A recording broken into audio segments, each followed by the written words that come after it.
Hello అండి, నమస్తే. అందరు బాగున్నారా? నేను మీ శైలజ. ఈరోజు మనం ఎద్దనపూడి సులోచనారాణి గారు రచించిన జీవన సౌరభం నవల చదువుకుందామండి. మొదటి భాగం మొదలు పెట్టబోయే ముందు ఒక చిన్న మనవి. నా ఛానల్ చూస్తున్న వాళ్ళు కనుక మీకు నచ్చినట్లయితే ఒక లైక్ చేయండి, షేర్ చేయండి. కొత్త వాళ్ళు చూస్తున్నట్లయితే సబ్స్క్రైబ్ చేసుకోండి, నన్ను సపోర్ట్ చేయండి. ఇక కథలోకి వెళదామండి. ఈ వార్తను నమ్మలేనట్లు గుండెల మీద చెయ్యి వేసుకుంది. ఆమె కళ్ళు విడిలిన పత్తికాయల్లా అయ్యాయి. వేటగాడి చేతి నుంచి వదిలిన బాణంలా భర్త కూర్చున్న పడకుర్చీ దగ్గరకు వచ్చింది. ఆ కళ్ళలో ఆగ్రహం, విస్మయం విలయతాండవం చేస్తున్నాయి. ఏంటండి మీరనేది? ఎల్లుండి బ్యాంకు వాళ్ళొచ్చి మన ఇల్లు జప్తు చేస్తున్నారా? మన అప్పులు అంత పెరిగిపోయాయా? ఏమిటి విపరీతం? మీరనేది నిజమా, లేక నన్ను ఆట పట్టిస్తున్నారా? ఇదే మాట. నాకు ఒళ్ళు బొగ్గును మండిపోతుంది. పడకుర్చీలో వెనక్కి ఆనుకుని కూర్చుని తాపీగా చుట్ట తాగుతున్న భరద్వాజ భార్య అరుస్తున్న ఆ అరుపులకు భయపడలేదు. ఆయన ఈ ప్రపంచంలో అలా పడకుర్చీలో వెనక్కు వాలి చుట్ట మునివేళ్లతో పట్టుకుని పొగ తాగటం కంటే స్వర్గసుఖం ఇంకేదీ లేనట్లు కూర్చుని ఉన్నారు. ఆయన కళ్ళలో నిర్లిప్తత భానుమతికి పిచ్చెక్కిచ్చేస్తుంది. తన కాళ్ల కింద బాంబు పేల్చి తాను వెలువెల్లాడుతుంటే భర్త అదేమీ పట్టనట్టు తన చుట్టే తనకు సర్వస్వం అన్నట్లు కూర్చోవడం ఒళ్ళంతా కారం రాసి నిప్పుల మీద దొర్లిస్తున్నంత నరకంగా ఉంది. భానుమతి ఎప్పుడూ చేసినట్లే ఇప్పుడు అలవాటుగా అదే పని చేసింది. ఆయన మీదికి వంగింది. ఎడం చేత్తో దురుసుగా ఆయన నోట్లోని చుట్టం లాగేసి అసహ్యమైన పదార్థంలా కంపరంగా చూస్తూ కిటికీలోంచి బయటకు పారేసింది. భాను, నా దగ్గర ఇక డబ్బులు కూడా లేవు. ఇది నా ఆఖరి చుట్ట. ఈ కాస్త సుఖం కూడా నువ్వు గిరాటు కొట్టేశావు ప్రశాంతంగా అన్నారాయన. నేను మిమ్మల్ని ఇంటి సంగతి అడుగుతున్నాను. ఈ వేలం అనే మాట నిజమేనా? భానుమతి కళ్ళెర్ర చేస్తూ, చూడమని నీ చేతికి ఇచ్చాను. అంత అప్పులు అసలు మనకి ఎందుకు అయ్యాయి? కనీసం ఒక్క ఆడపిల్ల పెళ్ళైనా చెయ్యలేదు. భరద్వాజ గదిలో బీరువా చూపిస్తూ, అక్కడ జమా ఖర్చుల చిట్టాలున్నాయి, చూడు, డబ్బు ఏమైందో తెలుస్తుంది అన్నారు. ఇంతలో మమ్మీ మమ్మీ ఎక్కడ నువ్వు? ఐ హిల్స్ టకటకమనిపిస్తూ సౌందర్య గదిలోకి వచ్చింది. సౌందర్య కట్టు బొట్టు మోడ్రన్ పద్ధతికి ప్రత్యేకలా ఉన్నాయి. ఆమె సౌందర్యం ఆ వేష భాషల్లో 10 రెట్లు పెరిగినట్లుగా ఉంది. సౌందర్య కాళ్ళు బాదుకుంటున్నట్లే తల్లి దగ్గరకు వచ్చింది. ముఖం ఆగ్రహంతో అభిమానంతో ఎర్రబడిపోయి మందారంలా ఉంది. ఏంటి మమ్మీ ఇది? నీకు తెలుసా? సుధీర్ కజిన్ ప్రసాద్ మన బ్యాంకులో పనిచేస్తాడు కదా, మన ఇల్లు జప్తు అవడానికి నోటీస్ వెళ్ళిందని ప్రసాద్ చెప్పాడట. సుధీర్ నన్ను అడిగాడు. మన బంధువులకి, ఫ్రెండ్స్కి అందరికీ తెలిసిపోయిందట అంది సౌందర్య. అదే మీ డాడీని అడుగుతున్నాను. కాగితాలు వచ్చాయి. ఏంటి, కాగితాలు కూడా వచ్చేసాయా? ఎక్కడా, ఏవి? సౌందర్య కళ్ళు పెద్దవి చేసి అడిగింది. భానుమతి చేతిలో కాగితాలు ఇచ్చింది. సౌందర్య వాటిని చదవడం మొదలెట్టగానే కనుబొమ్మలు కుచించుకుపోయాయి. మూతి బిగిసిపోతున్నట్లు కుచించుకుపోయింది. మై గాడ్, ఇది నిజమా? నేను సుధీర్ ఆ మాట అనగానే చాచి చెంప పగలగొట్టాను. మమ్మీ, ఏమిటిది? డాడీ, దీనికేం జవాబు చెబుతారు? ఇంత కొంప మునిగే వరకు మీరు చేతులు ముడుచుకుని ఎలా కూర్చున్నారు? మీకేమైనా మతి చెల్లించిందా? ఇది మాకెంత అవసరమో తెలుసా? మేం బయట తలెత్తుకోవాలా వద్దా? నేను అదే అడుగుతున్నాను. నాకు ఇప్పుడే తెలిసింది. శ్రీలత ఫోన్ చేసింది. ఈయన గారిని అడిగితే బ్యాంక్ కాగితాలు నా ముఖాన పడేసి తాపీగా చుట్ట కాల్చుకుంటున్నారు.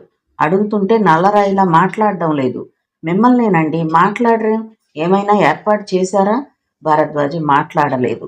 కిటికీలోంచి బయటకు చూస్తున్నారు. ఆయన కళ్ళు ఉదాసీన పర్వతాల్లా ఉన్నాయి. ఏమిటి డాడీ, ఈ దారుణం ఏంటి? సౌందర్య అరుస్తుంది. జవాబు చెప్పండి, భానుమతి బిగ్గరగా అంది.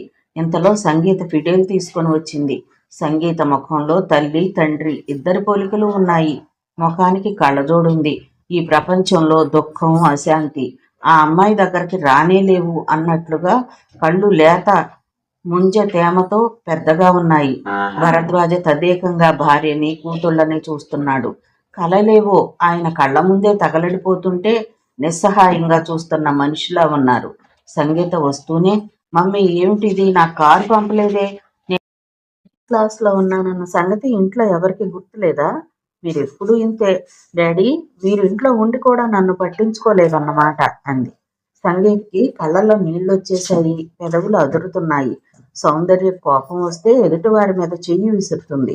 సంగీతకి ఆగ్రహం వస్తే ఈ లోకాన్ని ఎదుర్కోలేనట్లు నిస్సహాయురాలిలా కళ్ళల్లోకి నీళ్లు వస్తాయి. డ్రైవర్ మధ్యాహ్నమే వెళ్ళిపోయాడు. నేను టాక్సీలో వచ్చేశాను. అదో బోర్. పావు గంట రోడ్డు మీద అనాథలా వెర్రిముఖంతో నిలబడితే గానీ దొరకలేదు. రా, నీకోసం శుభవార్త ఎదురు చూస్తుంది అంది సౌందర్య. సంగీత ఆనందంగా ఫిడేలు పక్కన పెట్టి వచ్చేసింది. ఏమిటి అంది సంతోషంగా. చదువు తెలుస్తుంది. సౌందర్య బ్యాంక్ కాగితాలు ఇచ్చింది. ఇవేవో బ్యాంకు నోటీసుల్లో ఉన్నాయే అంటూ సంగీత చదివింది. సంగీత కళ్ళు భయంతో లేడి కళ్ళలా తల్లిని తండ్రిని అక్కని మార్చి మార్చి చూశాయి. ఏంటిది తెలియడంలా శ్రీముఖం. బ్యాంకు వాళ్ళ నుంచి డాడీ అప్పు తీసుకున్న డబ్బు తిరిగి కట్టలేదట. మన ఇల్లు జప్తు చేస్తున్నారు. కాగితాలు చదువుతూ ఉండగానే సంగీత వణికిపోయింది. కళ్ళలోకి వరదలా నీళ్ల ముంపు వచ్చేసింది. మమ్మీ ఏంటి? వచ్చే వారం రవీంద్ర భారతిలో నా మ్యూజిక్ ప్రోగ్రాం ఉంది. మొట్టమొదటిసారిగా నేను సోలోగా చేస్తున్నాను. అది నా భవిష్యత్తుకి ఎంతో ముఖ్యం. దేవుడేమిటి ఇలా చేస్తున్నాడు? సంగీత ఆదుర్ద కలిగినప్పుడు ఎప్పుడూ చేసే పనిలా ఎప్పుడూ ఎడమ చేతి చూపుడు వేలు నోట్లో పెట్టుకుని గోరు కొరకసాగింది. భానుమతి ఇదేం వినలేదు. ఆవిడ కళ్ళు రెండు సెర్చి లైట్లలా భరద్వాజ ముఖం మీద నిలిచాయి. అలా కూర్చుంటారేంటండి? మీరు అసలు మనిషేనా? ఏదైనా ఏర్పాటు చేశారా అని అడుగుతున్నాను అరిచింది. భరద్వాజ చెయ్యలేదు అన్నట్లు తాపీగా తల అడ్డంగా ఊపారు. చెయ్యలేదా? 48 గంటల్లో మన ఇంటిని బ్యాంకు వాళ్ళు వేలం వేయడానికి వస్తుంటే మీరే ఏర్పాటు చేయలేదా? నన్ను నమ్మమనే అంటున్నారా? అబద్ధం మమ్మీ. అసలు ఈ నోటీస్ ఏదో నాటకం అయి ఉంటుంది. నాకు తెలుసుగా, డాడీ ఎప్పుడు నీ మీద కోపంతోనే ఉంటారు. నీ ఫ్రెండ్స్ అంటే చిన్న చూపే. అదేదో వాళ్ళ ముందు నిన్ను అవమానం చేయడానికి చేసుంటారు. సౌందర్య హై హీల్స్ టకటకలాడిస్తూ తండ్రి దగ్గరకు వచ్చింది. చూపుడు వేలు చూపిస్తూ, డాడీ ఇలాంటి జోకులు నాకు నచ్చవు. మీకు వయసుతో పాటు మతి కూడా పోతుంది. అమ్మకి మీకు యుద్ధం ఉంటే మీరిద్దరూ పోయి మీ బెడ్రూమ్లో కొట్టుకోండి, చంపుకోండి. అంతేకాని ఇలాంటి జోకులతో మమ్మల్ని బయటికి లాక్కండి. తెలిసిందా? నాకు కోపం వచ్చిందంటే తెలుసుగా. ఒళ్ళు దగ్గర పెట్టుకోండి డాడీ. భరద్వాజ పెద్ద కూతురు మాటలు శాంతం విన్నాడో లేదో, విన్నా అర్థం అవ్వలేదో ఆయన రెండు చేతులు వేళ్ళు గోళ్ళు పరీక్షగా చూసుకుంటూ చేతులు గుప్పిళ్లుగా ముడిచి విడదీస్తున్నారు. డాడీ, ఎల్లుండు రవీంద్ర భారతిలో నా ప్రోగ్రాం నేను ఎలా ఇవ్వగలను? నా భవిష్యత్తు నాశనం చేస్తారా? మన కుటుంబంలో మీలాగా సంగీతం వచ్చింది నాకొక్కదానికే. ఏడుపు కంఠంతో అడిగింది. ఏం కాదు సంగీ, డాడీ మనందరి మీద జోక్ చేసి కసి తీర్చుకుంటున్నారు. ఇల్లు పోతే ఈయన గారు మాత్రం ఎక్కడ ఉంటారట? సరిగ్గా ఉదయం 6 గంటలకి లేస్తే టంచనగా వేడివేడి కాఫీ ఉండాలి. ఆ తర్వాత చుట్ట కాల్చుకోవాలి. మనకంటే ఆయనే ఎక్కువ భయపడాలి. ఈ వయసులో ఆయన భరించగలరా? సౌందర్య అరుస్తోంది. భర్త భుజాలు పట్టి ఊపేస్తుంది. మాట్లాడరేంటండి, చెప్పండి. ఏర్పాటు చేశారా లేదా అడిగింది. భరద్వాజ చెయ్యలేదన్నట్లు చూశారు. చెయ్యలేదా అంటే మీ ఉద్దేశం? ఈ ఇంట్లో పెళ్లిడికి వచ్చిన 3 ఆడపిల్లలున్నారు. నా కూతుళ్ళకి ఇంత విషం ఇచ్చి నన్ను మింగమంటారా? అదేనా మీరు కోరుకునేది? భానుమతి గట్టిగా అడుగుతుంది. చావడమా? మేమా? ఈయన చేతగానితనానికి మేమెందుకు చావాలి? ఆయన్నే చావమను. సౌందర్య ఇంకా గట్టిగా అంది. భరద్వాజ తదేకంగా భార్యని, 2 కూతుళ్ళని చూస్తున్నారు. ఆయన కళ్ళు దీనంగా ఉన్నాయి. ఆయన బంగారు కళలేవో ఆయన కళ్ళ ముందే తగలబడిపోతుంటే నిస్సహాయంగా చూస్తున్న మనిషిలా వెక్పాలంగా ఉన్నారు. తన గారాల పట్టి పంచప్రాణాలు అయిన పెద్ద కూతురు అంత పరుషంగా మాట్లాడుతుంటే ఆయనలోని మమకారం ఉండేలు దెబ్బతిన్న పెట్టలా గిలగిల్లాడుతుంది. ఇంతలో సంయుక్త వచ్చింది. సంయుక్తలో తల్లి చురుకుదనం, తండ్రి నిర్మలత, స్వతహాగా భగవంతుడు ప్రసాదించిన అందం త్రివేణి సంగమంలా ఉన్నాయి. వస్తూనే తండ్రికి ఎదురుగా గుమిగూడినట్లు కమ్ముకుని పెద్దగా అరుస్తున్న తల్లిని అక్కలను చూసింది. సంయుక్తను చూడగానే వాళ్ళంతా గొంతులు మూసేశారు. గదిలో నిశ్శబ్దం ఏర్పడింది. ఏమైంది అడిగింది. ఏమైంది? ఎల్లుండి ఈ పాటికి అడుక్కునే బెకార్లలా మనము రోడ్డు మీద నిలబడబోతున్నాం. సంయుక్త పెద్ద అక్క చేసిన ఈ వ్యాఖ్యానం వింది. సరాసరి తండ్రి దగ్గరకు వచ్చింది. తండ్రిని చూసింది. ఆయన సంయుక్తను చూశాడు. అరక్షణం 2 కళ్ళు మౌనంగా కలుసుకున్నాయి. Daddy, are you all right అడిగింది. ఆయనకే బ్రహ్మాండంగా ఉన్నారు. మనకే వచ్చింది బాధ. నీకు తెలుసా, మన ఇల్లు వేలం వేస్తున్నారు అంది సౌందర్య. మన ఇల్లు వేలం వేస్తున్నారు అంది సౌందర్య. తెలుసు. నోటీసు సంతకం పెట్టి తీసుకుంది నేనే డాడీకి ఇచ్చాను. తెలుసా? నాకెందుకు చెప్పలేదు? భానుమతి కళ్ళెర్ర చేస్తూ అంది. చెబితే ఏం చేస్తావు మమ్మీ? నువ్వేమైనా చేయగలవా? 4 తిట్టి డాడీకి ఉన్నమతి కూడా పోగొడతావు అంటే నీ ఉద్దేశం? భానుమతి కోపంగా అంది. మమ్మీ, నీకు డబ్బు ఖర్చు పెట్టడం ఒక్కటే తెలుసు. ఈ రోజు ఈ పరిస్థితి డాడీ తీసుకురాలేదు. డాడీకి నువ్వు తెచ్చావు. భానుమతి ఈడ్చి సంయుక్త చెంప మీద కొట్టింది. నా ముందు పెరిగిన దానివి నన్నే విమర్శించే అంత పెద్దదానివయ్యావా? సంయుక్త ఈ అవమానం సహిస్తున్నట్లు స్తబ్దుగా ఉండిపోయింది. సంయుక్త సంగతి మనకు తెలీదా? మన ముగ్గురం వేరే, తాను వేరే. డాడీ ఒక్కటే అన్నట్లుగా చేస్తుంది ఎప్పుడు. చిన్నప్పటి నుంచి అంతే, మనకిది కొత్త కాదు అంది సౌందర్య. ఇంతలో ఫోన్ గణగణా మోగింది. సౌందర్య వెళ్లి తీసింది. ప్రభావతి గారా? మమ్మీ వస్తుంది, ఒక్క క్షణం అని మమ్మీ అంటూ పిలిచింది. భానుమతి వెళ్లి ఫోన్ అందుకుంది. గురువారం జరగబోయే ప్రోగ్రాంకి అధ్యక్షురాలిగా ప్రఖ్యాత నటీమణి నాగశ్రీ ఒప్పుకుందట. భానుమతి సంతోషం పట్టలేనట్లు, నిజంగానా? మీకు కంగ్రాచులేషన్స్.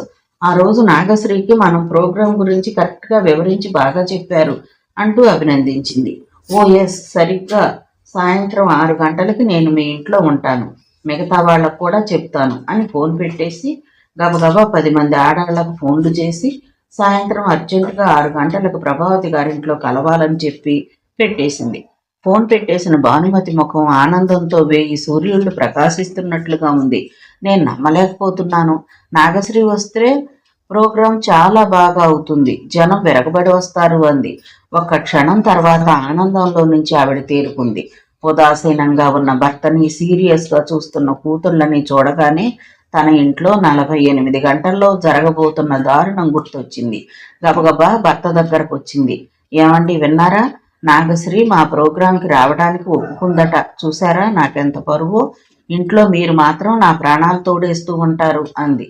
నోటీసు కాగితాలు భర్త మీద పడేస్తూ, ఇది మీరు తెచ్చిన సమస్య. నాకు నా కూతుళ్ళకి సంబంధం లేదు. మీరే దానాలు గేనాలు చేస్తూ ఉంటారు. డబ్బు తగలపెట్టేశారు. 48 గంటలు అంటే ఇంకా చాలా టైం ఉంది. మీరు ఏదో ఒక ఏర్పాటు చేయండి, అది మీ బాధ్యత. మీరున్నది ఎందుకండి? నాకు అర్థం కాదు. ఆ మాత్రం నన్ను పిల్లల్ని చూసుకోలేరా అని భానుమతి విసవిస వెళ్ళిపోయింది. తల్లి వెనక సౌందర్య కూడా వెళ్ళిపోయింది. తల్లి సౌందర్యాలతో పాటు వెళ్లడమో ఉండిపోవడమో అన్నది తేల్చుకోలేక సంగీత కాసేపు సందిగ్ధంగా చూసింది. ఆ తర్వాత అటు ఇటు కాకుండా ఫెడేలు పెట్టి తీసుకుని తన గదిలోకి వెళ్ళిపోయింది. సంయుక్త తండ్రి భుజం మీద చెయ్యి అంచింది. ఆయన చెయ్యెత్తి ఆ చేతి మీద అంచారు. Daddy, relax. సోమసుందరం గారి దగ్గరికి వెళ్ళొచ్చాను. ఆయన దగ్గర ఇప్పుడు డబ్బు లేదన్నారు. కొంతైనా సర్దమని అర్థించాను అంది. ఎందుకు వెళ్ళావు సంజు అన్నారు ఆయన. ప్రస్తుతానికి ఈ ప్రమాదం తప్పితే తర్వాత చూసుకోవచ్చు. ఆయన పెదవుల మీద విరక్తి నిండిన చిరునవ్వు కదిలింది. ప్రమాదం తప్పడం అంటూ లేదు సంజు. ఇది తప్పితే ఇంకొకరి దగ్గర తెచ్చినా ఎలా తీరుస్తాం? ఈ ఇల్లు అమ్మేద్దాం డాడీ. మీ అమ్మ నన్ను బతకనిస్తుందా? మీరు ధైర్యం తెచ్చుకోవాలి డాడీ. మీ అమ్మని మా అమ్మకి ఇష్టం లేకుండా చేసుకుని తీరాలి అని లొంగినప్పుడే నా ధైర్యం నన్ను వదిలేసి వెళ్ళిపోయింది. డాడీ, మీ మీద నాకు జాలి కలగడం లేదు. మీరెందుకు ఎదురు తిరగరు? అమ్మకి ఎందుకు ఆమె చేస్తున్నది సబబు కాదని చెప్పరు? చెప్పగలను సంజు, కానీ పర్యవసానం ఏంటో తెలుసు. అందుకే నోరు విప్పలేను. ఏమవుతుంది డాడీ?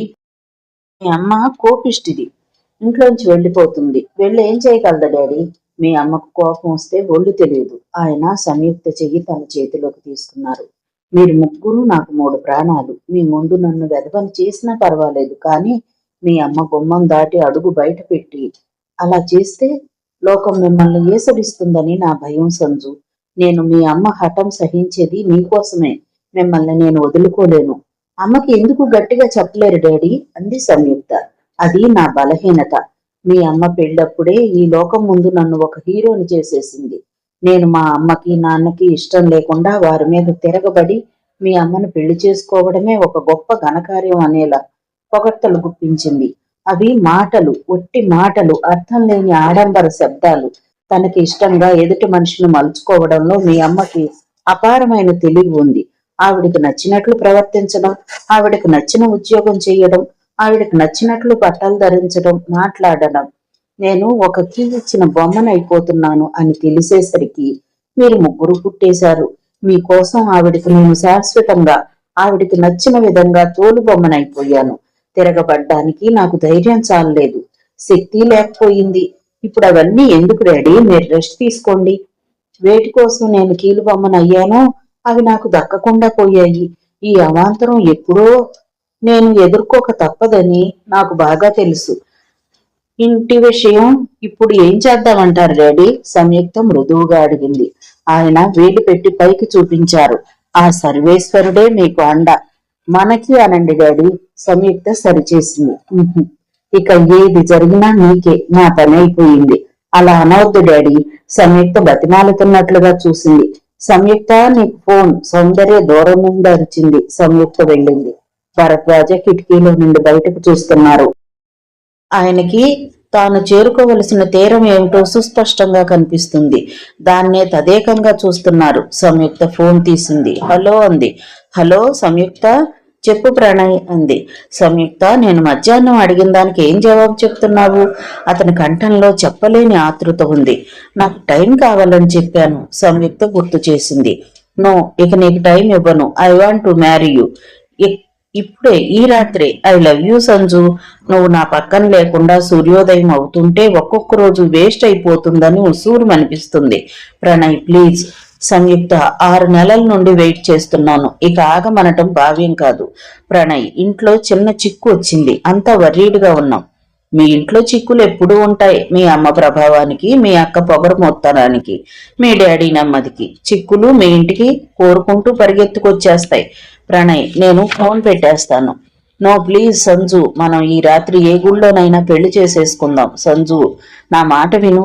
తొందరపడి పెళ్లి చేసుకుంటే తీరిగ్గా జీవితాంతం విచారపడాల్సి వస్తుంది.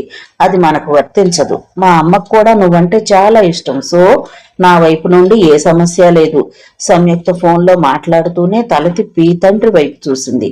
ఆయన కిటికీ నుంచి బయటకు రెప్పవేయకుండా తదేకంగా చూస్తున్నారు. నేను ఫోన్ పెట్టేస్తున్నాను ప్రణయ్ అంది సంయుక్త. ఇక్కడ అది నాకు ఇన్సల్ట్. ప్రణయ్ ప్లీజ్, పోనీ ఒక డేట్ చెప్పు. రేపు, ఎల్లుండి, నెల తర్వాత, 6 నెలలు అయిన తర్వాత చెబుతాను. చెబుతావా? నిజంగానా? ఎప్పుడు? ఎల్లుండి సాయంత్రం. అబ్బా, అంత దూరమా? ఇప్పుడే ఎందుకు చెప్పకూడదు? చెప్పానుగా, చిన్న ఇబ్బందిలో ఉన్నాను. ఓకే, ఎల్లుండి సాయంత్రం నేను బొకే తీసుకుని వచ్చేస్తున్నాను. నువ్వు చెప్పగానే మీ అమ్మగారిని అడిగేస్తాను. సరే, మాట తప్పవుగా? మనసు మళ్ళీ మార్చేసుకోవుగా?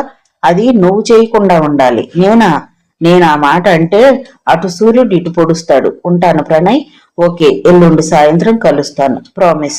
సంయుక్త ఫోన్ పెట్టేసింది. వెనక్కి తిరిగింది. తండ్రి అక్కడ లేడు.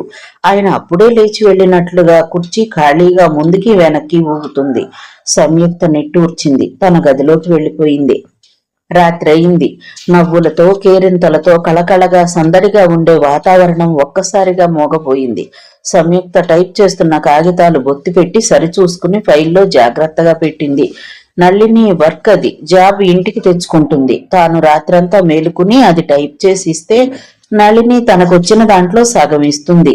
అది తక్కువ డబ్బే. రాత్రంతా కరెంట్ ఖర్చు. తన నిద్రలేమితో ఆలోచిస్తే అదేమంత విలువైంది కాదు. కానీ తన యూనివర్సిటీకి వెళ్లి రావడానికి అవసరం తీరుస్తుంది. తండ్రి 4 నెలల నుంచి తమ ముగ్గురికి ఒక్కొక్కరికి నెల నెల పాకెట్ మనీ ఇచ్చే 200 ఇవ్వడం మానేశారు. తల్లి చాలా గొడవ చేసి ఘర్షణ పడింది. ఆడపిల్లలు, వాళ్ళకేవో ఖర్చులుంటాయి. అలా మీరు తోక తెగ్గొట్టేసినట్లు చేస్తే వాళ్ళేమైపోతారు? డ్రైవర్ను కూడా మానమని చెప్పారట. మేం బయటికి వెళ్లకుండా ఇంట్లో ఖైదీల్లో పడి ఉండాలన్నా మీ ఉద్దేశం? బాను, చాలా రోజులు అదంతా మీరు ఎంజాయ్ చేశారు కదా. డబ్బుకి కొంచెం ఇబ్బందిగా ఉంది. కొన్ని ఖర్చులు మానేస్తే ఏమవుతుంది? డబ్బుకి ఇబ్బందా? మీరేం చేస్తున్నారట? మీరుండగా నా పిల్లలకు ఆ ఇబ్బంది ఎందుకు రావాలి? వాళ్ళు నీ పిల్లలే కాదు, నాకు పిల్లలే, బాధగా అన్నారు ఆయన. సౌందర్య తండ్రి పాకెట్ మనీ ఇవ్వడం మానేశారని ఆయనతో మాట్లాడకుండా మూతి బిగించేసింది. ఆయనకి సౌందర్య అంటే ప్రాణం. ఆయనతో మాట్లాడకుండా సౌందర్య ఉండగలదు, కానీ ఆయన ఉండలేరు. ఆయన ఎక్కడి నుంచి డబ్బు తీసుకువచ్చారో కానీ మళ్ళీ ఇవ్వటం మొదలు పెట్టారు. నాకు వద్దు డాడీ అంది సంయుక్త. ఎందుకని సంజు?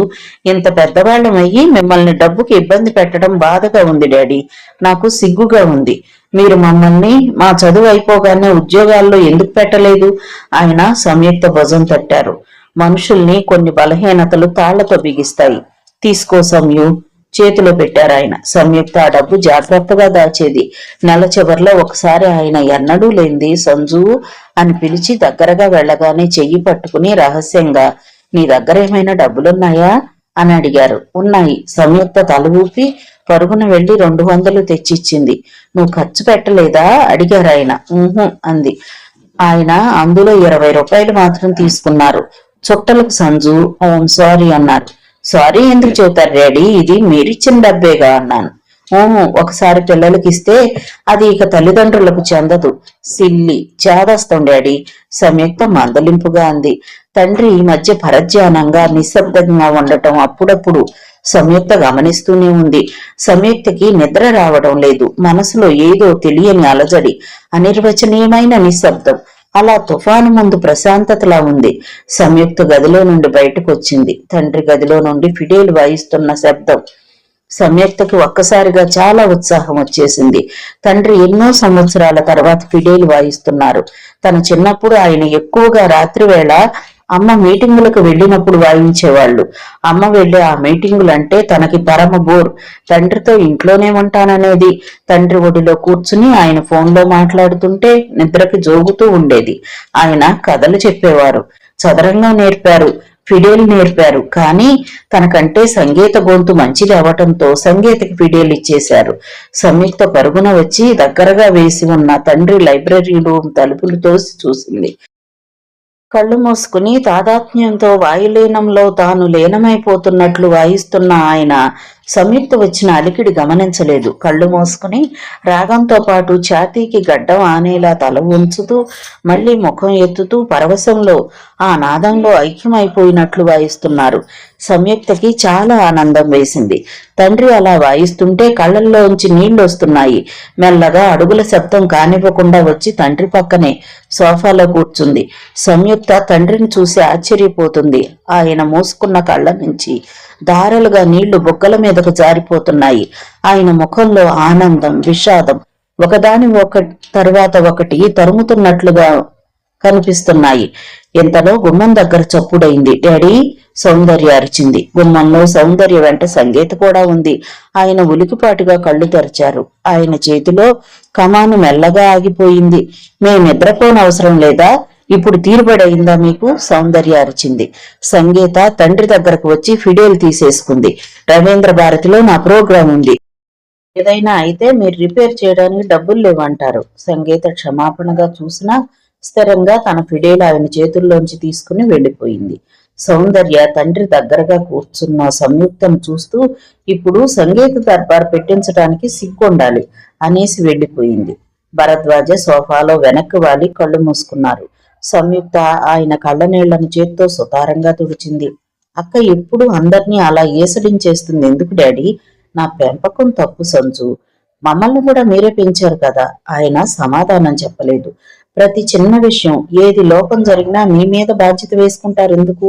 ఆయన కళ్ళు తెరిచారు. సంయుక్త తల మీద చెయ్యి వేసి నిమిరారు. వెళ్ళి నిద్రపో సంజు, నా పేరు దగ్గర నుంచి ఇంతే.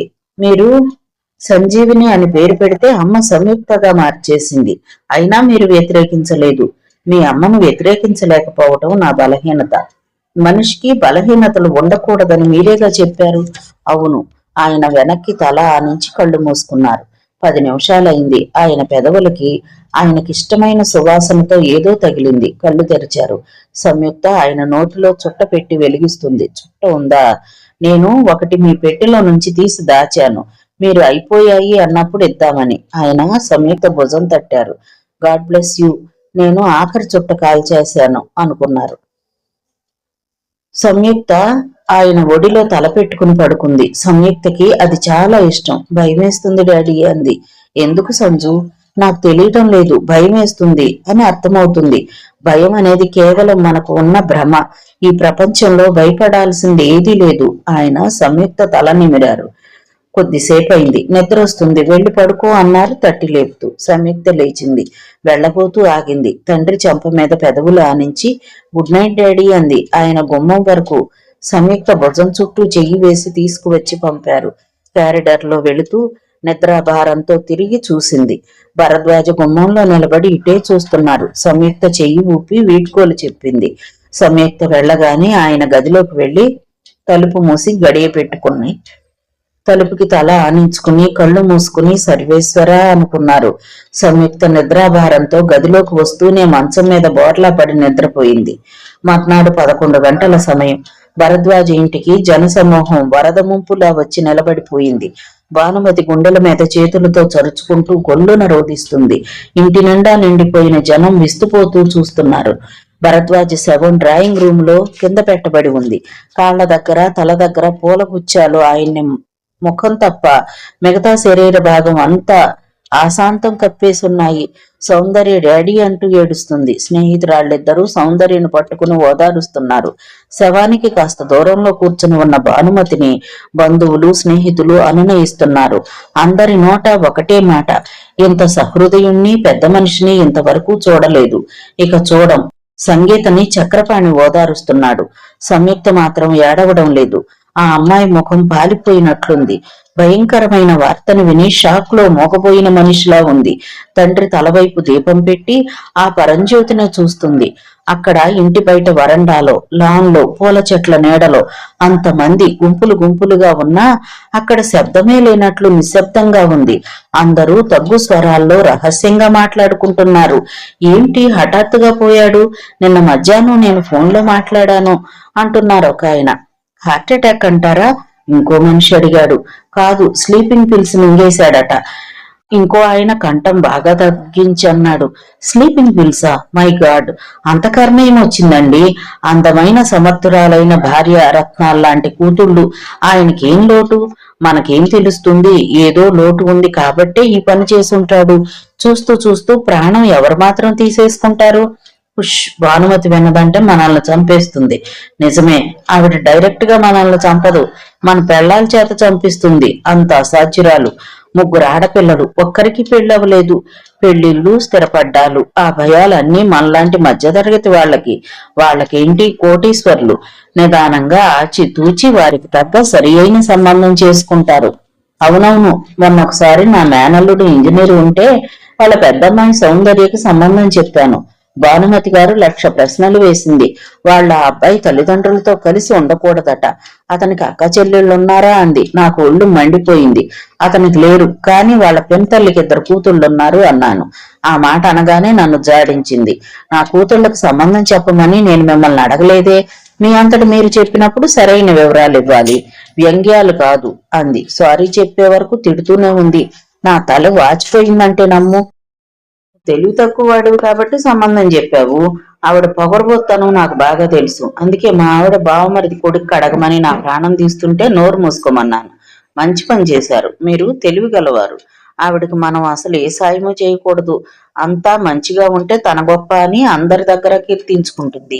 ఏదైనా అడ్డం తిరిగితే మనల్ని చాకిరేవులో ఉతికేసినట్లు బాధి నలుగురిలో ఎండేస్తుంది. చాలా డేంజర్. ఆవిడ నోరంటే నాకు భయం. ఏమో, మా తమ్ముడు కూతురికి ఆవిడ మూలంగా మంచి ఉద్యోగం దొరకటమే కాకుండా పెళ్లి కూడా జరిగింది. ఇంకో అతను అన్నాడు. ఆ గుణము ఉంది ఆవిడలో. అంతా ఆవిడ నెత్తి మీద వేస్తే దేనికి లోపం లేకుండా బాధ్యత బాగానే నెరవేరుస్తుంది. ఇంకో ఆయన అన్నాడు. ఆ సౌందర్య అచ్చు తల్లి నోట్లోంచి ఊడిపడింది. అదే పొగరు. ఇంకా 2 ఆకులు ఎక్కువే. ఎవరినీ లక్ష్య పెట్టదు. సహజమండి. పిల్లల్లో అందం, తెలివి ఉన్నాయి. తల్లిదండ్రుల అండ ఉంది. సంయుక్త అలా ఉండదుగా మరి. మొదట అతను అన్నాడు. అది స్వభావంలో వస్తుంది అంతే. అదిగో గవర్నర్ గారి భార్య వస్తున్నారు, పక్కకు జరుగుదామా అన్నాడు ఆయన. అందరూ పక్కకు తొలగి గౌరవంగా నిలబడ్డారు. భానుమతి గవర్నర్ గారి సతీమణిని పట్టుకుని బావురుమని ఏడ్చేసింది. రాత్రి బాగానే ఉన్నారు. తెల్లారేసరికి భానుమతికి ఇక ఆ పైన మాట రావడం లేదు. ధైర్యం తెచ్చుకోవాలి భానుమతి. ఎంతమందికో నువ్వు ధైర్యం చెప్పే మనిషివి. ఆమెను అనునయించారు. ఇంతలో సినిమా స్టార్ నాగశ్రీ వస్తుందన్నారు. అందరూ భానుమతిని వదిలేసి ఆమెను చూడటానికి ఎగబడ్డారు. సంయుక్త ఈ హడావుడి ఏమీ పట్టించుకోవడం లేదు. తండ్రి తల దగ్గర నిలబడి తండ్రి ముఖమే చూస్తుంది. ఇంకా కొన్ని గంటల్లో ఈ అందమైన ముఖం రూపురేఖలే ఉండవు. తాను చాలా పొరపాటు చేసింది. రాత్రి నిద్రపోయి ఉండకూడదు. తనది చాలా పెద్ద పొరపాటు. తండ్రిది సహజ మరణం కాదు. ఆయన ఈ ఆర్థిక బాధలు పడలేక, భార్యను ఎదుర్కోలేక మృత్యువును కౌగిలించుకున్నారు. గవర్నర్ గారి భార్య నాగశ్రీ పుష్పగుచ్చాలు శవం మీద పెట్టి 10 నిమిషాలుండి వెళ్లిపోయారు. శవాన్ని తీసుకువెళ్లే సన్నాహాలు జరుగుతున్నాయి. సంయుక్త తండ్రి నుదుటి మీద చెయ్యి వేసింది. No no, తీసుకువెళ్లవద్దు.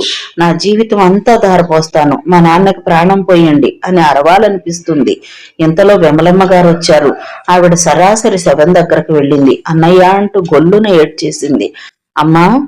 ఆవిడ వెంటే వచ్చిన వసంత్ భుజాలు పట్టి లేవదీశాడు. అక్కడ అంతా అతి మెల్లగా మాట్లాడుకుంటున్నారు. అన్నయ్య, మమ్మల్ని ఒంటరి వాళ్ళని చేసేశావురా. గుండెల్ని చీలుస్తున్న శోకంతో బిగ్గరగా అరుస్తుంది. అమ్మా, వసంత్ వారించాడు. మెల్లగా అమ్మా.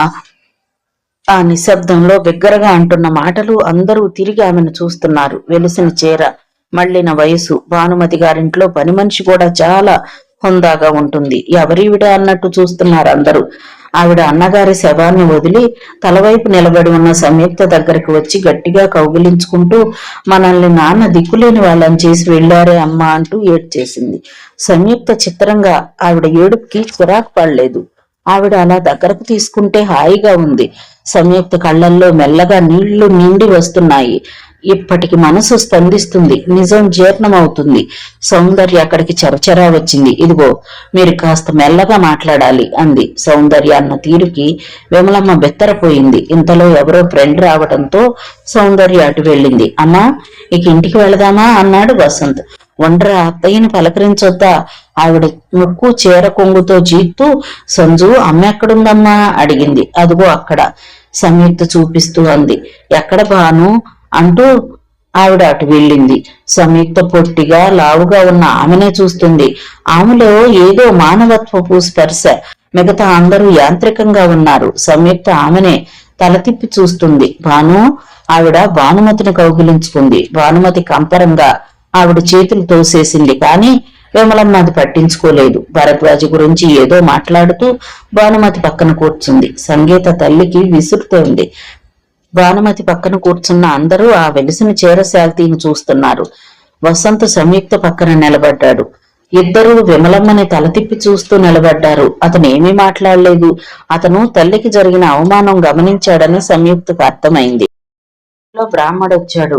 ఇలా శవం పట్టండి బాబు, వసంత్ని అడిగాడు. వసంత్ పడుతున్నాడు. సౌందర్య వెంట 2 యువకులున్నారు. సౌందర్య వసంత్ చెయ్యి వదిలించి విడివడి అవతలకి నెట్టింది. వసంత్ 4 అడుగులు వెనక్కి వేసి దూరంగా నిలబడ్డాడు. అతని ముఖంలో దిగమింగుతున్న అవమానాన్ని, వెంట తెచ్చేసుకున్న అశాంతిని సంయుక్త చూసింది. శవాన్ని బయటకు తీసుకువచ్చి స్నానం చేయిస్తున్నారు. భానుమతి జరగాల్సిన పనులు ఎవరెవరికో పురమాయించాలో చెప్తుంది. సంయుక్త నిలబడి ఆ తతంగాన్ని గమనిస్తుంది. తండ్రి ముఖంలో చెక్కు చెదరని ప్రశాంతత. ఆయన ఎప్పుడూ అలాగే ఉండేవారు. సౌందర్య కెమెరా తెచ్చి ఫోటోలు తీస్తుంది. సంగీత అడిగినవి అందిస్తుంది. సంయుక్తకి మనుషులు ఎవరో కీ ఇస్తే కదులుతున్న బొమ్మల్లా అనిపిస్తున్నారు. సంయుక్త ముందు నిలబడిన 2 తగ్గు స్వరంలో మాట్లాడుకుంటున్నారు. రేపు ఇల్లు వేలం ఉందిట. అదే బ్యాంక్ మేనేజర్ వచ్చాడుగా, అదే అంటున్నాడు. అంత డబ్బు కట్టలేని స్థితి అంటావా? నాకు అదే అనిపిస్తుంది. ఇల్లు వేలం వేస్తే ఆవిడ పిల్లలు ఎక్కడుంటారు? వాళ్లేవో ఏర్పాటు చేసుకునే ఉంటారు. మనం ఇలాంటి వాటిల్లో తలదూర్చకూడదు. అదే నేను అదే అనుకుంటున్నాను. మా ఇల్లు పెద్దదే, మా పిల్లలు చిన్నవాళ్లే, నేను అయినవాళ్నే. కానీ అమ్మో, ఆవిడ గారితో మేం పడలేం. నేను అనుకునేదే అదే. ఆడపిల్లలు అని ఏమీ జాలిపడక్కర్లేదు. వాళ్ళు తెలివిగలవాళ్లే. మనకెందుకు? సుబ్బారావు కూడా ఇందాక అదే అన్నాడు. వయసులో ఉన్న ఆడపిల్లలు 1 కాదు 3. భానుమతి అహంభావానికి ఎవరూ తట్టుకోలేరు. గప్చిప్గా ఊరుకోవడమే ఉత్తమం. ఆవిడికి ఉన్నారుగా బోళ్ళంతమంది ఫ్రెండ్స్. ఆ స్నేహాలు నాకు తెలియకే పనికి మాలిన రోత. అదిగో శవాన్ని లేపుతున్నారు. పద, వెంట శ్మశానానికి వెళదాం. పద. ఆయన మహాత్ముడు, అజాత శత్రువు, అందరికీ మేలు చేయాలనే మహాతాపత్రయపడేవాడు. పద, నేను 4 అడుగులు వేస్తాను. తర్వాత కారులో వెళ్ళిపోదాం. సరే, నేను ఈ ఎండలో నడవలేను. మనం నడిచామా లేదా అని ఆయన చూడొచ్చాడా ఏమిటి? సంయుక్తకి తండ్రి పోయిన దుఃఖం కంటే బంధువులు, స్నేహితులు ఈ గుసగుసలు చెవిన పడుతుంటే చాలా బాధగా ఉంది. వాళ్ళు ఈ వ్యాఖ్యానాలు చేయడానికి భయపడటం లేదు. శవం వెళ్లిపోయింది. రెండమ్మ స్నానాలు చేద్దురు గాని విమలమ్మ సంయుక్త చేయి పట్టుకుని తీసుకువెళ్ళింది. సంయుక్త స్నానానికి ఆవిడే బాత్రూంలో అన్ని సిద్ధం చేసి బీరువా తెరిచి బట్టలు తెచ్చిచ్చింది. సంయుక్త స్నానం చేసి వచ్చింది. సంయుక్త తల తువ్వాలతో తుడుస్తూ, మా అమ్మమ్మ దగ్గర మీ నాన్న నేను కలిసి పెరిగాం సంజు. అది నిన్నలా ఉంది నాకు. మా అమ్మా నాన్న చచ్చిపోయారు. మీ నాన్న వాళ్ళ అమ్మా నాన్న దూరంగా ఉద్యోగపు ఊరిలో ఉండేవాళ్ళు. ఆ రోజులు అదే జీవితం అనిపిస్తుంది. ఇది వేరే బ్రతుకు అనుకో. మన మనుషులు అందరికీ అంతే. ఒకే బతుకులో రకరకాలు చూస్తూ ఉంటాం. మీ మామయ్య బతికి ఉన్నప్పుడు నేను ఎలా ఉండేదాన్ని. ఇప్పుడు చూడు. మీ అమ్మకి దురదృష్టం. ఆడదానికి పసుపు కుంకుమ పువ్వులు పోగొట్టుకోవటం కంటే నికృష్టం ఇంకేముంటుంది. సౌందర్య ఆ గదిలోకి వచ్చింది. అమ్మ పిలుస్తోంది మిమ్మల్ని అంది. విమలమ్మ వెళ్ళింది. వంట మనిషి రాలేదు. అందరికీ భోజనాలు చూడండి ఆజ్ఞాపించింది భానుమతి. అట్లాగే భాను, నువ్వు చెప్పాలటే అమ్మా అంటూ ఆవిడ వంట ఇంట్లోకి వెళ్ళింది. వంటింట్లో 50 మందికి వంట చేసే సామాన్ లేదు. దుకాణం నుండి అప్పుడే మనుషులు వచ్చారు. వాసు ఇలారా ఆవిడ పిలిచింది. వసంత్ రాగానే ఇంట్లో 50 మంది భోజనానికి సామాన్ లేదు. ఇప్పుడు అత్తయ్యని అడగడం ఏం బాగుంటుంది. లిస్ట్ రాశాను, ఇవి మన షావుకారు దగ్గర నుంచి పట్టించురా అంది. వసంత్ తల్లిని చూశాడు. ఏమనుకున్నాడో మాట్లాడకుండా చీటీ జేబులో పెట్టుకుని వెళ్ళిపోయాడు. సంయుక్త ఇది వింటూనే ఉంది. భరద్వాజ పోయి సరిగ్గా 20 రోజులైంది. బ్యాంకు వాళ్ళు ఇల్లు వేలానికి 15 రోజులు గడువిచ్చారు. బ్యాంకులో అప్పు మాట వినగానే భానుమతి గుండె బద్దలైనంత పని అయింది. లాయర్ గారి ద్వారా ఇంటిని అమ్మకానికి పెట్టింది. అవసరానికి అమ్మడం అంటే అనుకున్న దానికంటే తక్కువ ధరే వచ్చింది. దాంతో బ్యాంక్ అప్పుకి జమావగా మిగతాది భరద్వాజ దినవారాలు వైభవంగా జరిపించడానికి సరిపోయింది. అందరికీ భోజనాలు, భర్త పేరిట దానాలు, బ్రాహ్మణులకు ముట్ట చెప్పిన పైకం అంతా బాగానే ఖర్చయింది. ఏది చేసినా ఘనంగా ప్రత్యేకంగా చేయడం ఆ ఇంటిలో ఆనవాయితీగా భానుమతి అలవాటు చేసుకుంది. ఈసారి అంతే అయింది. వచ్చిన బంధువులు స్నేహితులు అంతా సానుభూతి బాగా చూపించారు. బ్యాంక్ అప్పు సంగతి అందరికీ తెలిసిపోయింది. ఒక్క 6 నెలలు మాకు ఆసరా ఇవ్వండి అని దగ్గర బంధువులను అడిగింది. మా ఇల్లు చిన్నది అని పెద్దన్నగారు, మా పిల్లలు చుట్టాలు వస్తే ఒకటే ఏడుపు లంకించుకుంటున్నారు ఈ మధ్య అని ఇంకొకందరూ తప్పుకున్నారు. ఇది చిన్న విషయం కాదు భానుమతి గారు. మీరు ఎప్పటికైనా వేరే ఏర్పాటు చేసుకోవాలి. అది ఇప్పుడే చేయటం మంచిదని నా సలహా. మా ఇంటికి తీసుకెళ్ళడానికి నాకేం అభ్యంతరం లేదు, కానీ ఈ వెధవ నీళ్లు రావడం లేదు. అసలు మన ప్రభుత్వం ఈ డబ్బంతా ఏం చేస్తుందో తెలియటం లేదు అంటూ భరద్వాజ ఆప్తమిత్రుడు గోవిందరావు పాలిటిక్స్ ను దుమ్మెత్తడం ప్రారంభించాడు. భానుమతి పనుందని ఫోన్ పెట్టేసింది. భాను, నేను అసలు నిన్ను పిల్లల్ని తీసుకొచ్చి శాశ్వతంగా మా ఇంట్లో ఉంచేసుకుందామనే అనుకున్నాను. మనసులో ఉన్న మాట చెప్పేస్తున్నాను. మా ఆయన సంగతి తెలుసుగా, డ్రింక్ మాస్టర్. తాగి ఏ రాత్రి అయినా నీ పిల్లల్లో ఎవరి చెయ్యి అయినా పట్టుకుంటే మన స్నేహం బెడిసి కొడుతుంది. అందరికీ భానుమతిని 2 చేతులతో సాదరంగా ఆహ్వానించి వాళ్ళింటికి తీసుకెళ్లాలనే ఉంది, కానీ ఒక్కొక్కరు ఒక్కొక్క ఇబ్బంది చెబుతున్నారు. భానుమతికి ఒళ్ళు మండిపోతుంది. వీళ్ళందరూ తన ద్వారా తన భర్త ద్వారా ఎన్నో పనులు చేయించుకున్న వాళ్లే. తనకి తన ఆడపిల్లలకి ప్రస్తుతం నిలువ నీడ లేకుండా పోయిందనే కఠోర సత్యం భానుమతిని పిచ్చెక్కిచ్చేస్తుంది. నిన్న మొన్నటి వరకు డబ్బు ధారాళంగా ఖర్చు చేసిన చేతులు ఈ రోజు ఎండుని చెరువులో గ్లాసు నీళ్ల కోసం గీకుతున్నట్లుగా ఉంది. ఇల్లు అద్దెకి తీసుకుని ఉండాలంటే 1000 రూపాయలైనా నెల నెలా చేతికి అందాలి. 1000 పైసలు వచ్చే దారి కూడా లేదు. భానుమతి ప్రాణం సగం చచ్చి స్నేహితురాలు మైత్రేయిని ఖాళీగా ఉన్న ఫ్లాట్ అద్దెకివ్వమని అడిగింది.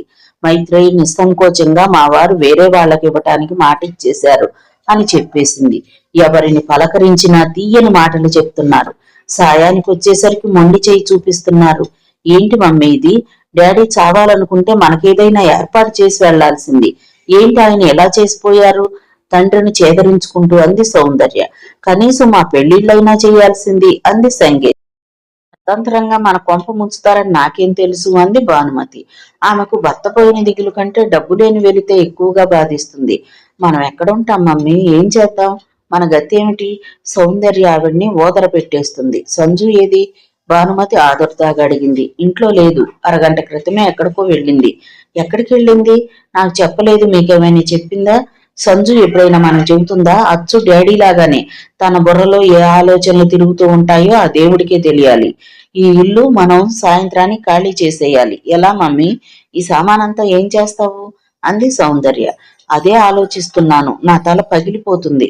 ఇంతలో భాను అంటూ ముందు హాల్లోంచి పిలుపు వినిపించింది. అదిగో ఆ శాల్తీ వచ్చింది. గొంతు విప్పిందంటే మైల్ దూరం మైక్ కూడా అవసరం లేకుండా వినిపిస్తుంది. మమ్మీ, నేను అవతల గదిలోకి పోతున్నాను. ఆ శాల్తీని చూస్తేనే నాకు పరమ చిరాకు. వెంటనే పంపించేయి. సౌందర్య విశ్వేశ వెళ్ళిపోతుంటే గుమ్మంలో విమలమ్మ ఎదురైంది. బాగున్నావటే అమ్మాయి అందావిడ. చాలా బాగున్నాను. సౌందర్య విసురుగా చూస్తూ ఏమే వసే అనకు, నాకు చిరాకు అనేసి వెళ్ళిపోయింది. సౌందర్య విసురుకి ఆవిడ ఒక్క క్షణం విస్తుపోయినా బొగ్గ నొక్కుని, నిజమే, పెద్ద పిల్లలయ్యారు మీరు. నేను పిలిచే పద్ధతి మార్చుకోవాలి భాను అంటూ లోనికి వచ్చింది. భానుమతి చిరాగ్గా ఆవిడను చూస్తుంది. ఏంటే భాను, ఇల్లమ్మేశారంటున్నారు, నిజమేనా? వస్తూనే అడిగింది. అవును. అట్లా ఎందుకయింది? విమలమ్మ ఆశ్చర్యంగా అడిగింది. భానుమతి పైకి వేలు పెట్టి చూపిస్తూ, మీ అన్నయ్య అక్కడున్నారుగా, వెళ్ళి అడగండి అంది. వాడేం చేస్తాడే పాపం, కంఠంలో ప్రాణం ఉన్నంత వరకు మీకోసం కష్టపడ్డాడు అన్నగారిని వెనకేసుకుని వస్తూ అంది. బాగా కష్టపడ్డాడు. ఇదిగో మాకంతా సుఖమే, మునిగి తేలుతున్నాం. సంజు ఎక్కడా కనిపించలేదు. ఆవిడికి మొదటి నుంచి సంయుక్త అంటే ఇష్టం. ముఖంలో స్వభావంలో ఇది అచ్చు మా అన్నయ్యే, మిగతా ఇద్దరు ఆడపిల్లల్లా కాదు అందావిడ. అందుకే ఇదంటే నాకు చాలా ఇష్టం అని ఆవిడ సంయుక్తకి 8 సంవత్సరాలప్పుడే చెప్పింది. ఆ ఇంటికి రాగానే అన్నగారి తర్వాత సంయుక్తనే అడుగుతుంది. ఎక్కడికో వెళ్ళింది అంది భానుమతి. జాగ్రత్తమ్మ, ఆడపిల్లలు పెళ్లిడికి వచ్చిన వాళ్ళు అందావిడ. నా పిల్లల సంగతి నాకు తెలుసు, వాళ్ళు అందరిలాంటి వాళ్ళు కాదు విసురుగా అంది భానుమతి. ఇప్పుడు మనం ఎక్కడికి వెళ్ళాలి మమ్మీ? సంగీత అడుగుతుంది. నాకే దిక్కు తోచడం లేదు అంది భానుమతి. నా మమ్మీ ఎంత చేతకానట్లు మాట్లాడేది. ఏం చెయ్యను, బంధువులంతా ఏదో సాకు చెప్పి మొఖాలు దాటేశారు. ఫ్రెండ్స్ అనుకున్న వాళ్ళు ఆదుకోవడం లేదు. మనకిష్టం ఉన్నా లేకపోయినా మనం ఇల్లు ఖాళీ చేసి తీరాలి కదా, సంగీత అంది. ఏమిట్రా, ఏమైంది అసలు? విమలమ్మ గారు అడిగింది. మిగతా కథ తరువాతి భాగంలో చూద్దామండి. కథ విన్నందుకు ధన్యవాదాలు. ఈ నవల మీకు నచ్చితే ఒక లైక్ చేయండి, షేర్ చేయండి, నా ఛానల్ ని సబ్స్క్రైబ్ చేసుకోండి, నన్ను సపోర్ట్ చేయండి. మీరు ఇచ్చే ఒక్క లైక్ నాకు, నా ఛానల్ కి ఎంత సపోర్ట్ ఇస్తుందండి. మీ యొక్క విలువైన అమూల్యమైన సలహాని కామెంట్ రూపంలో తెలియజేయండి. ఉంటానండి. Thank you.